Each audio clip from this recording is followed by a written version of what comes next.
प्रवर्तन निदेशालय यानी कि ईडी ने नेशनल हेराल्ड से जुड़े मनी लॉन्ड्रिंग मामले में कांग्रेस अध्यक्ष सोनिया गांधी और कांग्रेस नेता राहुल गांधी को समन जारी किया है। कांग्रेस ने ईडी की इस कार्रवाई पर केंद्र की मोदी सरकार को घेरा है। पार्टी ने आरोप लगाया है कि मोदी सरकार आवाज दबाने की कोशिश कर रही है। सूत्रों के मुताबिक ईडी ने राहुल गांधी को 2 जून और सोनिया गांधी को 8 जून को बुलाया है। दोनों नेता ईडी के सामने पेश होंगे। 8 जून को कांग्रेस अध्यक्ष सोनिया गांधी से पूछताछ की जाएगी। राहुल गांधी को 2 जून को बुलाया गया है, लेकिन उन्होंने पेश होने के लिए वक्त दिए जाने की मांग की है। बताया जा रहा है कि अभी राहुल गांधी विदेश में हैं और उन्होंने पेशी के लिए दूसरी तारीख देने की मांग की है। गांधी परिवार के खिलाफ ईडी के समन के बाद सियासी बयानबाजी शुरू हो चुकी है। कांग्रेस नेता अभिषेक मनु सिंघवी ने प्रेस कॉन्फ्रेंस कर कहा कि 2015 में ईडी ने ये केस बंद कर दिया था। सत्तारूढ़ पार्टी को पसंद नहीं आया तो ईडी के अधिकारियों को हटाया, नए लोगों को बिठाया और अब सोनिया गांधी और राहुल गांधी को समन भेज रहे हैं। कुछ दिन पहले नोटिस जारी किया गया, लेकिन हम पुरजोर तरीके से इसका सामना करेंगे।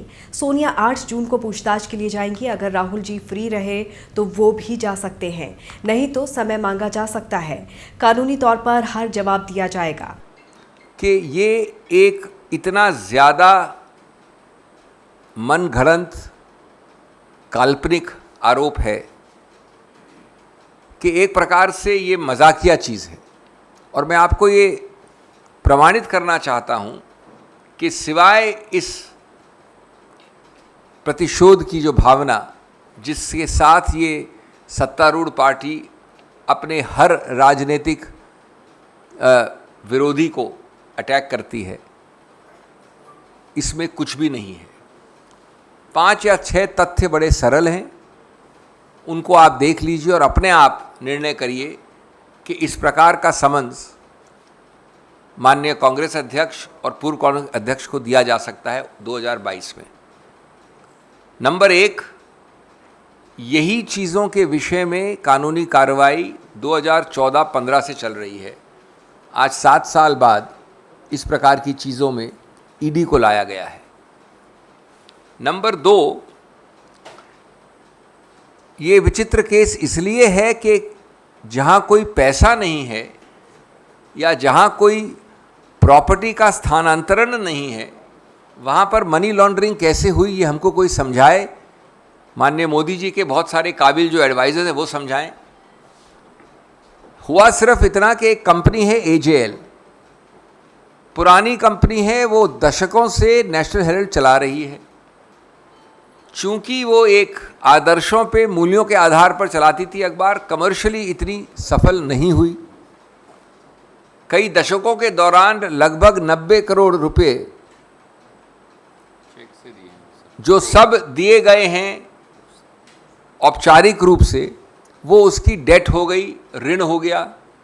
उस कंपनी को फाइनेंशियली मजबूत करने के लिए, किस चीज़ के लिए दिए हैं ये बड़ा मजबूत करने के लिए, आदर्शों और मूल्यों जिनके लिए वो खड़ी है उसको मजबूत करने के लिए, इस ऋण को हटाने के लिए, उसके किताबों को साफ करने के लिए एक बड़ी सरल चीज़ की गई जो इस देश में हर कंपनी करती है, विदेश।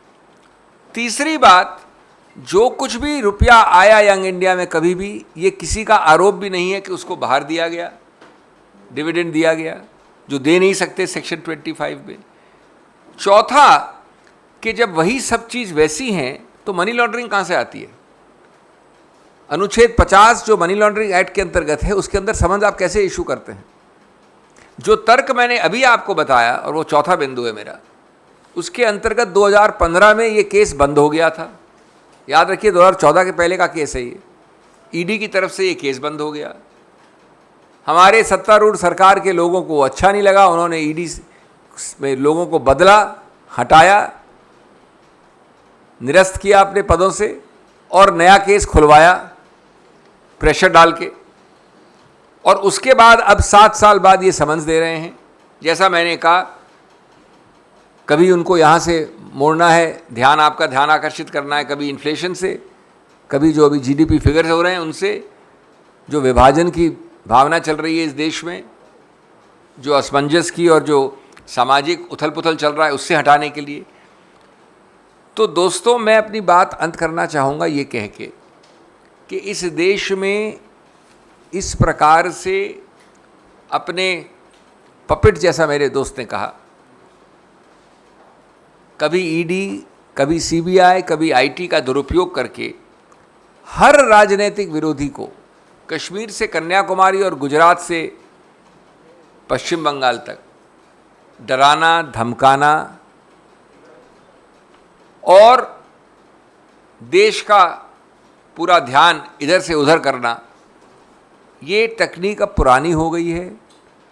जैसा हमने कहा, हम न डरेंगे न झुकेंगे और सीना ठोक कर ऐसे कारनामों का सामना करेंगे। पुरुषोत्तम दास टंडन, आचार्य नरेंद्र देव, रफ़ी अहमद किदवई, ये लोग थे। अंग्रेज़ों को इस अखबार से इतना खतरा महसूस हुआ कि उन्होंने 1942 में भारत छोड़ो आंदोलन के दौरान नेशनल हेरल्ड पर बैन लगा दिया, जो 1945 तक चलता रहा। आज़ादी के आंदोलन की आवाज बने इस अखबार का मूल मंत्र तब और अब दोनों समय था, आज़ादी खतरे में है, अपनी पूरी ताकत से इसकी रक्षा करें। आज फिर उस समय की अंग्रेजी हुकूमत का समर्थन करने वाली विचारधारा आज़ादी के आंदोलन की इस आवाज को दबाने का घिनौना षड्यंत्र कर रही है।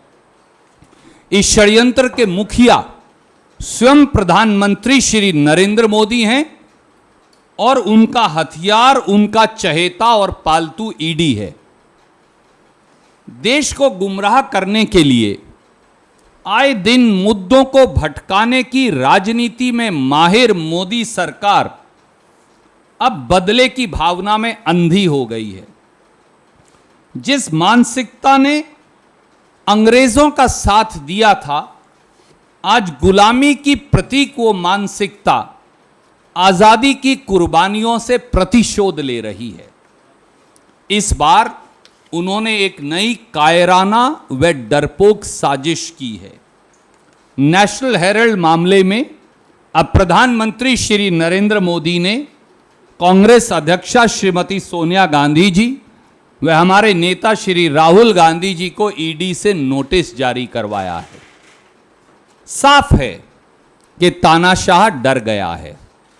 साफ है कि शासन के सब मोर्चों पर अपनी नाकामियों को छुपाने में विफल तानाशाह छटपटा रहा है। देश को गुमराह करने के लिए भारतीय राष्ट्रीय कांग्रेस के नेतृत्व के खिलाफ एक घिनौना और कायरतापूर्ण षड्यंत्र रचा जा रहा है। वहीं प्रेस कॉन्फ्रेंस में मौजूद कांग्रेस प्रवक्ता रणदीप सिंह सुरजेवाला ने कहा कि हम डरेंगे नहीं, झुकेंगे नहीं, सीना तान कर लड़ेंगे। कांग्रेस ने अंग्रेजी हुकूमत को उखाड़ने के लिए नेशनल हेराल्ड अखबार निकाला। अंग्रेजों को इतना खतरा महसूस हुआ कि उन्होंने भारत छोड़ो आंदोलन के दौरान अखबार पर बैन लगा दिया। आज फिर से अंग्रेजी हुकूमत का समर्थन करने वाली विचारधारा आज़ादी के इस आंदोलन को दबाने की कोशिश कर रही है। उन्होंने कहा कि इस षड्यंत्र के मुखिया खुद पीएम मोदी और उनका पालतू ईडी है। देश को गुमराह करने के लिए लोगों को भटकाने वाली मोदी सरकार बदले की भावना में अंधी हो गई है। सुरजेवाला ने बताया कि अब मोदी जी ने ईडी से राहुल गांधी और सोनिया गांधी को नोटिस जारी करवाया है। साफ है कि तानाशाह डर गया है। देश को गुमराह करने के लिए कांग्रेस के खिलाफ घिनौना षड्यंत्र रचा जा रहा है। इससे पहले 12 अप्रैल को नेशनल हेराल्ड से जुड़े मनी लॉन्ड्रिंग के मामले में प्रवर्तन निदेशालय ने कांग्रेस नेता पवन बंसल से पूछताछ की थी। इस दौरान उनसे वित्तीय लेन देन सहित कई पहलुओं को लेकर सवाल किए गए थे। आपको बता दें कि सुब्रमण्यम स्वामी ने नेशनल हेराल्ड केस में सोनिया गांधी, राहुल गांधी, दिवंगत नेता मोतीलाल वोरा, पत्रकार सुमन दुबे और टेक्नोक्रेट सैम पित्रोदा पर आरोप लगाए थे। उनका आरोप था कि यंग इंडिया लिमिटेड के जरिए गलत तरीके से इसका अधिग्रहण किया गया है और कांग्रेस नेताओं ने 2000 करोड़ रुपए तक की संपत्ति हत्या ली। इस मामले की जांच 2014 में ईडी की ओर से शुरू की गई थी। कांग्रेस इस मामले को लेकर कहती रही है कि यंग इंडिया लिमिटेड का मकसद प्रॉफिट कमाना नहीं है, बल्कि इसका गठन चैरिटी के लिए किया गया है।